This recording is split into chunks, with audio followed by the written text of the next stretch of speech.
Per me la montagna è tutto, è il mio mondo.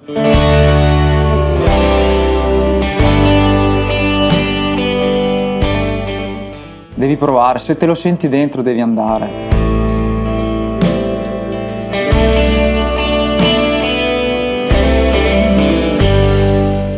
So che sono sulla strada giusta.